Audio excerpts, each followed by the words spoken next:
सभी परीक्षाओं के लिए बहुत ही महत्वपूर्ण इतिहास के 50 प्रश्नों को हम डिस्कस करेंगे आज के इस वीडियो में। तो चलिए शुरू करते हैं। पहला क्वेश्चन है कि तैमूर ने किस वर्ष भारत पर आक्रमण किया था। क्वेश्चन बहुत इंपॉर्टेंट है। और तैमूर ने किस वर्ष भारत पर आक्रमण किया था, सही जवाब इसका बनेगा ऑप्शन ए, यानी कि 1398 में। ये क्वेश्चन बहुत इंपॉर्टेंट है और यूपीपीएससी के द्वारा ये क्वेश्चन बार बार पूछा जाता है। अगला क्वेश्चन लेते हैं। सरदार वल्लभ भाई पटेल सर्वप्रथम गांधी जी के किस आंदोलन से जुड़े थे। तो इसका सही जवाब क्या बनेगा? चंपारण सत्याग्रह, असहयोग आंदोलन, खेड़ा सत्याग्रह या फिर डांडी मार्च। सही जवाब इसका बनेगा ऑप्शन सी, खेड़ा सत्याग्रह। और यह जो खेड़ा सत्याग्रह था ये हुआ था 1918 में। ये भी आप याद रखना कि 1918 में 1918 में ये जो आंदोलन था वो गुजरात में हुआ था। ठीक है, कहाँ पर हुआ था? गुजरात में। तो ये हो गए दो क्वेश्चन। आगे बढ़ते हैं। निम्नलिखित भारतीय शासकों में कौन सर्वप्रथम सहायक संधि में सम्मिलित हुआ था? सबसे पहले सहायक संधि में कौन शामिल हुआ था? अवध का नवाब, मैसूर का राजा, बाजीराव द्वितीय या फिर निज़ाम अली। तो दोस्तों इसका सही जवाब बनेगा ऑप्शन डी, यानी कि निज़ाम अली। और आपको बता दें कि हैदराबाद के निज़ाम अली ने 1798 में सहायक संधि को स्वीकार किया था। तो ऑप्शन डी इसका बिल्कुल सही जवाब है। क्वेश्चन नंबर 4 को देखते हैं। स्कंदगुप्त के शासनकाल में सौराष्ट्र का प्रांतपति निम्नलिखित में कौन था? क्वेश्चन बताइए कि स्कंदगुप्त के शासनकाल में सौराष्ट्र का प्रांतपति निम्नलिखित में कौन था? तो सही जवाब क्या बनेगा इसका? Option B, Parnadatta. कौन था? पर्णदत्त। निम्नलिखित में किसको सीमांत गांधी कहा जाता है? ये क्वेश्चन बहुत इंपॉर्टेंट है और बहुत आसान भी है। तो इसका सही जवाब क्या बनेगा? ऑप्शन डी बनेगा, खान अब्दुल गफ्फार खान। इनको जो है सीमांत गांधी के नाम से भी जाना जाता है। निम्नलिखित में कौन से गुप्त शासक ने अश्वमेध यज्ञ संपादित कराया था? कौन से गुप्त शासक ने अश्वमेध यज्ञ को संपादित कराया था? और सही जवाब है ऑप्शन सी, जी हाँ, कुमारगुप्त प्रथम ने। और कुमारगुप्त की मुद्राओं पर अश्वमेध यज्ञ कराने का प्रमाण मिलता है। तो जो मुद्राएं हैं उसके द्वारा प्रमाण मिलता है कि कुमारगुप्त प्रथम ने अश्वमेध यज्ञ को कंप्लीट किया था, पूरा किया था। किस सुल्तान ने जौनपुर शहर की नींव रखी थी? किस सुल्तान ने जौनपुर शहर की नींव रखी थी? तो देखिए, फिरोज तुगलक ने 1359 में जौनपुर की स्थापना की थी। तो ऑप्शन बी इसका बिल्कुल सही जवाब है, फिरोज तुगलक। और जौनपुर की स्थापना हुई थी 1359 में। मौर्यों के समय कंटक शोधक न्यायालय का न्यायाधीश किस नाम से जाना जाता था? मौर्यों के समय कंटक शोधक न्यायालय का न्यायाधीश किस नाम से जाना जाता था? अब यहाँ पर 4 विकल्प हैं, मुख्य न्यायाधीश, धर्मस्थ, पौर, व्यवहारिक और प्रतिष्ठा। तो ये हो गया आपका क्वेश्चन और इसका जो सही जवाब है वो क्या है? प्रतिष्ठा। ठीक है, याद रखिएगा इसको, ये काफ़ी इंपॉर्टेंट क्वेश्चन है। अगला क्वेश्चन लेते हैं। एक पुनर्विवाहित स्त्री के लिए प्रयुक्त पुनर्भु शब्द सर्वप्रथम किस ग्रंथ में दिखता है? पुनर्भु जो शब्द है ये सबसे पहले किस ग्रंथ में दिखता है? तो सही जवाब क्या बनेगा? अथर्ववेद, यानी कि विकल्प बी। अथर्ववेद के 9वें मंडल के 5वें अध्याय के 28वें श्लोक में सबसे पहले पुनर्भु शब्द का उल्लेख मिलता है। तो option B is your correct option. अगला क्वेश्चन देखते हैं और ये क्वेश्चन बहुत इंपॉर्टेंट है। बाजार नियंत्रण किस दिल्ली के सुल्तान से संबंधित है? बाजार नियंत्रण ये किस दिल्ली के सुल्तान से संबंधित है? और इसका सही जवाब बनेगा ऑप्शन सी, यानी कि अलाउद्दीन खिलजी। अगला क्वेश्चन। मौर्य शासन व्यवस्था में रूपदर्शक नामक अधिकारी कौन था? देखिए, हो सकता है इसका जवाब आप लोग गणिकाओं का प्रभारी या फिर रंगमंच का प्रबंधक समझें, तो दोनों जवाब आपके गलत हो जाएंगे। सही होगा इसका ऑप्शन ए, यानी कि सिक्कों का जो सिक्कों का परीक्षक होता था उसे रूपदर्शक की संज्ञा दी जाती थी। तो सही जवाब है इसका ऑप्शन ए। क्वेश्चन नंबर 12 लेते हैं। जलियांवाला बाग नरसंहार के समय भारत में कौन वायसराय था? जलियांवाला बाग नरसंहार के समय भारत में कौन वायसराय था? ये क्वेश्चन है और सही जवाब इसका लॉर्ड चेम्सफोर्ड। लॉर्ड चेम्सफोर्ड जो था ये 1916 से लेकर 1921 तक भारत का वायसराय था। और जैसा कि आप जानते हैं कि जलियांवाला बाग नरसंहार जो था ये 13 अप्रैल 1919 को हुआ था। ठीक है, तो ये क्वेश्चन का सही जवाब है ऑप्शन बी। दीवाने अर्ज विभाग का निर्माण किसने कराया था? दीवाने अर्ज विभाग का निर्माण किसने कराया था? और सही जवाब है ऑप्शन सी, जी हाँ, गयासुद्दीन बलबन। तो ऑप्शन सी। और दीवाने अर्ज होता क्या है? तो दीवाने अर्ज ये सैन्य विभाग का मंत्री था। ठीक है, चलिए आगे बढ़ते हैं। क्वेश्चन नंबर 14, किसके शासनकाल के अंतर्गत शेख अब्दुल हक मुहद्दिद देहलवी एक प्रमुख धार्मिक विद्वान थे? क्वेश्चन बहुत इंपॉर्टेंट है। किसके शासनकाल के अंतर्गत शेख अब्दुल हक मुहद्दिद देहलवी एक प्रमुख धार्मिक विद्वान थे? और इसका सही जवाब बनेगा ऑप्शन सी यानी कि जहांगीर। तो शेख अब्दुल हक मुहद्दिद देहलवी का जो जीवन काल था वो 1551 से लेकर कब तक था? 1551 से लेकर 1642 तक। तो ये जो समय है वो जहांगीर से संबंधित है। अकबर के समय मालवा विजय के लिए कौन उत्तरदायी था? अकबर के समय मालवा विजय के लिए कौन उत्तरदायी था? Question number 15। और सही जवाब क्या बनेगा? देखिए यहाँ पर जो सही जवाब है वो दो हो सकता है। आदम खां और पीर मोहम्मद खां को 1561 में अकबर ने मालवा विजय के लिए भेजा था। तो यहाँ पर आदम खान और पीर मोहम्मद खान दोनों भी सही विकल्प हैं। तो फिलहाल इसका सही जवाब तो दोनों हो सकता है। ठीक है, निम्नलिखित में कौन एक आत्मीय सभा से नहीं जुड़ा था? कौन एक आत्मीय सभा से नहीं जुड़ा था? तो देखिए यहाँ पर जो विकल्प हैं उसमें सही जवाब बनेगा केशव चंद्र सेन। क्योंकि आपको यहाँ पर बता दें कि जो आत्मीय सभा थी इसका जो कार्यकाल था वो 1815 में गठन हुआ और ये 1823 तक था। ठीक है, जबकि केशव चंद्र सेन का जो जन्म हुआ था वो 1838 में हुआ था। यानी कि उस समय केशव चंद्र सेन का अस्तित्व ही नहीं था। तो विकल्प डी हमारा सही जवाब है। अगला क्वेश्चन लेते हैं, किसने अपने ग्रंथ में मुद्रा जालसाजों को संदर्भित किया है? क्वेश्चन नंबर 17, किसने अपने ग्रंथ में मुद्रा जालसाजों को संदर्भित किया है? तो सही जवाब क्या है? Option A, Kautilya. तो कौटिल्य ने अर्थशास्त्र में मुद्रा जालसाजों को गंभीर दंड देने का उल्लेख भी किया है। तो ये भी आप याद रखना, काफ़ी इंपॉर्टेंट क्वेश्चन है ये। शैल चित्रकारी के लिए प्रसिद्ध प्रागैतिहासिक स्थल निम्नलिखित में कौन सा है? शैल चित्रकारी के लिए प्रसिद्ध प्रागैतिहासिक स्थल कौन सा है? क्वेश्चन नंबर 18, सही जवाब क्या बनेगा? जी हाँ, ऑप्शन डी, भीमबेटका। ये भीमबेटका कहाँ पर है? तो ये मध्य प्रदेश में है। ठीक है, रायसेन जिला है मध्य प्रदेश, जो कि भोपाल के निकट है, वहीं पर मिलेगा आपको भीमबेटका। ठीक है, तो ऑप्शन डी इसका बिल्कुल सही जवाब है। क्वेश्चन नंबर 19 देखते हैं, हड़प्पा सभ्यता के निम्नलिखित किस नगर में चिनाई के कार्य में तक्षित प्रस्तर का प्रयोग कच्ची ईंटों के साथ किया जाता था? तक्षित प्रस्तर का प्रयोग कच्ची ईंटों के साथ कहाँ पर किया जाता था? हड़प्पा सभ्यता के अंतर्गत। सही जवाब है इसका ऑप्शन डी यानी कि धौलावीरा। नेक्स्ट क्वेश्चन, समुद्रगुप्त के शासनकाल के समय कांची का शासक कौन था? समुद्रगुप्त का जब शासनकाल था तो उस समय कांची का शासक कौन था? 20 का सही जवाब बनेगा ऑप्शन ए, विष्णुगुप्त।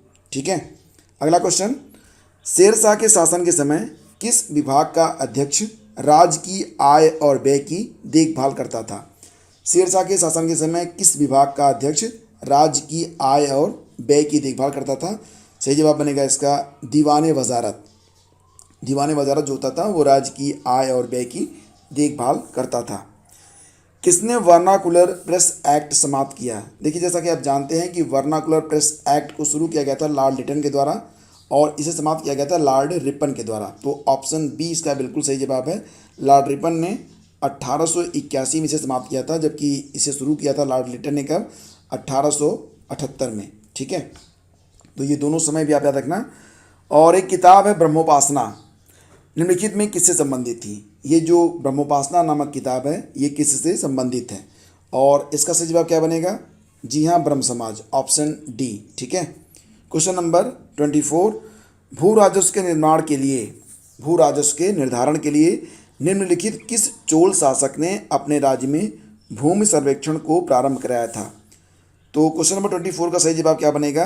तो दो विकल्प दिए गए हैं, तो सही जवाब इसका यहाँ पर है राजराज प्रथम ने। तो सही जवाब है ऑप्शन ए, राजराज प्रथम ने 1000 ईस्वी में अपने राज्य में भूमि सर्वेक्षण को शुरू कराया था। भारत और पाकिस्तान के स्वाधीन होने की घोषणा किस दिन की गई थी? हो सकता है इसका जवाब आप 15 अगस्त 1947 मान लें, लेकिन ये जवाब गलत है। सही जवाब है 3 जून 1947 को भारत और पाकिस्तान के स्वाधीन होने की घोषणा की गई थी। तो सही जवाब बनेगा इसका ऑप्शन ए, बी इसका सही जवाब नहीं होगा। क्वेश्चन नंबर 26 पे आते हैं, बौद्ध मान्यता के अनुसार निम्नलिखित किस देवता ने 3 बार बुद्ध से प्रार्थना की कि वो अपने ज्ञान के प्रकाश को आगे आकर चारों ओर फैलाएं? तो जो बौद्ध मान्यता है उसके अनुसार ब्रह्मा ने ये प्रार्थना की थी बुद्ध से कि वो अपने ज्ञान के प्रकाश को चारों ओर फैलाएं। तो सही जवाब इसका बनेगा ऑप्शन ए यानी कि ब्रह्मा। आगे बढ़ते हैं। मुगल काल में जब्त क्या होता था? जब्त से आप क्या समझते हैं? मुगल काल में जो जब्त होता था उससे आप क्या समझते हैं? सही जवाब है ज़मीन की पैमाइश। तो ऑप्शन बी आपका सही जवाब है। कौन चोल शासक युद्ध भूमि में राजा घोषित हुआ था? कौन सा चोल शासक युद्ध भूमि में राजा घोषित हुआ था? राजेंद्र प्रथम, राजराज प्रथम, राजेंद्र द्वितीय या फिर राजाधिराज? तो देखिए कोंघम का युद्ध चल रहा था, युद्ध का नाम था कोंघम, और कोंघम के युद्ध में राजाधिराज की मृत्यु हो गई। उसके बाद उसके छोटे भाई राजेंद्र द्वितीय को यानी कि विकल्प सी युद्ध भूमि में ही राजा घोषित किया गया था। तो सही जवाब ऑप्शन सी बनेगा। क्वेश्चन नंबर 29, 1864 में किसने साइंटिफिक सोसाइटी की स्थापना की थी? साइंटिफिक सोसाइटी की स्थापना 1864 में किसके द्वारा की गई थी? सही जवाब है सर सैयद अहमद खान यानी कि विकल्प डी आपका सही जवाब है।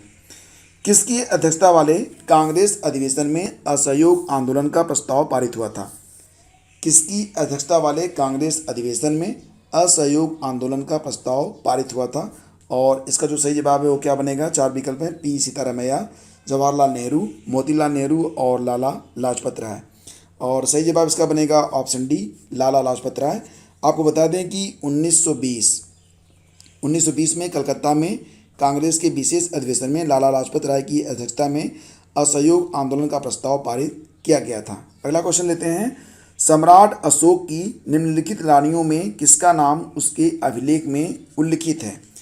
तो आपको बता दें कि अशोक की रानी कारूवाकी, यानी कि यहाँ पर जो विकल्प ए है वो आपका बिल्कुल सही जवाब है। कारूवाकी का नाम जो है ये आपको मिलता है और ये कौशाम्बी का जो अभिलेख है उसमें इसका उल्लेख है। ठीक है, तो इसके बाद आता है क्वेश्चन नंबर 32 और क्वेश्चन है कि बाबर द्वारा किस भाषा में तुजुके बाबरी लिखी गई थी? तो ये क्वेश्चन तो बहुत इंपॉर्टेंट है और इसका सही जवाब बिल्कुल आपको रटा हुआ होना चाहिए, जिसका सही जवाब क्या बनेगा? 32 का सी। याद रखिएगा जो तुजुके बाबरी किताब है बाबर ने लिखी है वो तुर्की भाषा में लिखी गई किताब है। वीर निर्वाण युग किससे संबंधित है? वीर निर्वाण युग ये किससे संबंधित है? जैन धर्म, बौद्ध धर्म, शैव संप्रदाय या फिर आजीवक संप्रदाय? तो सही जवाब बनेगा इसका ऑप्शन ए जैन धर्म। तीर्थंकर महावीर के निर्माण से वीर निर्माण युग का आरंभ माना जाता है। तीर्थंकर महावीर के निर्माण से वीर निर्वाण युग का प्रारंभ शुरुआत मानी जाती है। जलियांवाला बाग नरसंहार के विरोध स्वरूप निम्नलिखित में किसने नाइटहुड का सम्मान छोड़ दिया था, वापस कर दिया था? और इसका जवाब बिल्कुल आपको रटा हुआ होना चाहिए। सही जवाब है ऑप्शन सी यानी कि रविंद्रनाथ टैगोर ने। ठीक है, तो सही जवाब है option C. Next, Indian Society of Oriental Art की स्थापना किसके द्वारा की गई थी? Indian Society of Oriental Art की स्थापना किसके द्वारा की गई थी? तो सही जवाब इसका देखिए दो बन सकता है, बी और डी दोनों ही सही है, क्योंकि प्रसिद्ध चित्रकार गगनेंद्र नाथ टैगोर ने अपने भाई अवनींद्र नाथ टैगोर के साथ मिलकर Indian Society of Oriental Art की स्थापना की थी। तो यहाँ पर गगनेंद्र नाथ टैगोर और अवनींद्र नाथ टैगोर दोनों ही नाम सही हैं, तो विकल्प बी और डी दोनों ही सही हो सकते हैं। इस प्रकार के क्वेश्चन जो होते हैं वो अक्सर यूपीपीएससी पूछता है और बाद में उसे संशोधन भी करता है। ये जो क्वेश्चन आप देख रहे हैं ये क्वेश्चन भी यूपीपीएससी का ही क्वेश्चन है और ये क्वेश्चन उत्तर प्रदेश की जो प्रवक्ता भर्ती परीक्षा हुई थी 1 फरवरी 2019 को, तो उसके अंतर्गत ये पूछा गया क्वेश्चन था जिसमें दो विकल्प सही माने गए थे। अगला क्वेश्चन देखते हैं। कैबिनेट मिशन किस वर्ष भारत आया था? कैबिनेट मिशन किस वर्ष भारत आया था? ये तो आपको बिल्कुल याद होगा कि कैबिनेट मिशन जो आया था वो 1946 में आया था और यहाँ पर जो विकल्प हैं उसमें केवल एक ही विकल्प सही है यानी कि विकल्प ए। तो सही जवाब बन जाएगा आपका ऑप्शन ए। भारत में निम्नलिखित में किस नवपाषाणिक स्थल को सर्वप्रथम सूचित किया गया? भारत में निम्नलिखित किस नवपाषाणिक स्थल को सबसे पहले सूचित किया गया यानी कि सबसे पहले किसको खोजा गया था? 37। सही जवाब है इसका चिरांद। ठीक है, चिरांद कहाँ पर है? चिरांद जो है ये बिहार में घाघरा नदी के किनारे आपको मिलेगा। बिहार में स्थित है चिरांद और ये आपको घाघरा नदी के किनारे आपको स्थित मिलेगा। तो ऑप्शन बी आपका सही जवाब है। कादरी सिलसिला के सूफी संत लाहौर के मियाँ मीर किसके राज्यकाल से संबंधित थे? कादरी सिलसिला के सूफी संत लाहौर के मियाँ मीर ये किसके राज्यकाल से संबंधित थे? 38 और इसका सही जवाब क्या बनेगा, ऑप्शन सी यानी कि जहांगीर। तो लाहौर के मियाँ मीर का जो जीवन काल था वो भी 1550 से लेकर 1635 तक था, तो ये जहांगीर का ही समय है। तो ऑप्शन सी आपका सही मैच हो रहा है। निम्नलिखित में कौन सा वेद अंशतः गद्य में लिखा गया है, कौन सा वेद जो है वो अंशतः गद्य में लिखा गया है, तो ये यजुर्वेद है यानी कि विकल्प बी। क्वेश्चन नंबर 40 को लेते हैं। कांग्रेस के किस अधिवेशन में जवाहरलाल नेहरू द्वारा पूर्ण स्वराज को अपना लक्ष्य बनाया गया था। ये क्वेश्चन मैं कई बार रिपीट कर चुका हूँ और इसका सही जवाब है लाहौर अधिवेशन। ये अधिवेशन हुआ था कब, 1929 में हुआ था। तो विकल्प ए इसका बिल्कुल सही जवाब है। अगला क्वेश्चन लेते हैं। अशोक के निम्नलिखित उत्तराधिकारियों में किसने देवनाम प्रिय उपाधि का प्रयोग किया था। अशोक के किस उत्तराधिकारी ने देवनाम प्रिय उपाधि को धारित किया था, तो सही जवाब है इसका ऑप्शन ए दशरथ ने। ठीक है, दशरथ। इसके बाद आइए आगे बढ़ते हैं। अगला क्वेश्चन होगा कि पाटलिपुत्र का निम्नलिखित में कौन संस्थापक था। पाटलिपुत्र की स्थापना किसने की थी, पाटलिपुत्र की स्थापना की थी किसने, तो उदयभद्र ने की थी, ऑप्शन सी उदयभद्र। आगे बढ़ते हैं। हुणों का आक्रमण, हुणों का जो आक्रमण था वो कहाँ पर वर्णित है, तो ऑप्शन ए इसका सही जवाब है भीतरी जो अभिलेख है।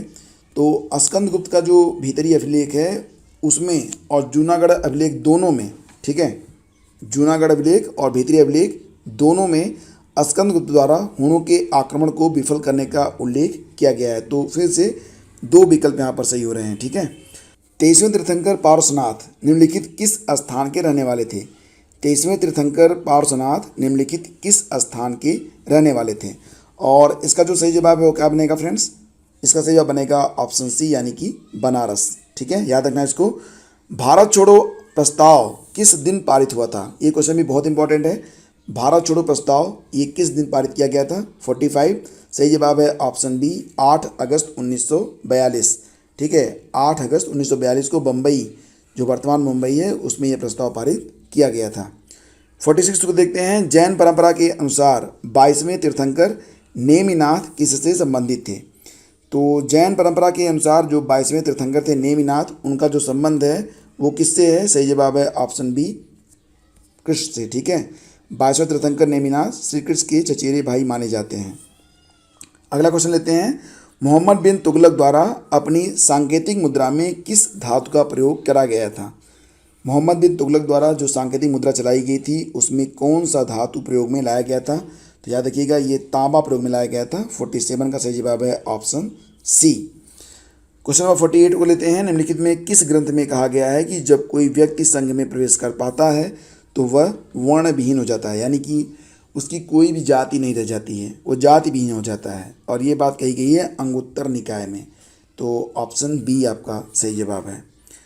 निम्नलिखित करों में कौन सा कर दिल्ली के सुल्तानों ने लगाया था, कौन सा कर दिल्ली के सुल्तानों के द्वारा लगाया गया था, तो सही जवाब इसका बनेगा ऑप्शन डी, यानी कि खम्स, खराज और ज़कात तीनों ही जो कर थे वो दिल्ली के सुल्तानों ने लगाए थे। और ये रहा आज की वीडियो का अंतिम प्रश्न।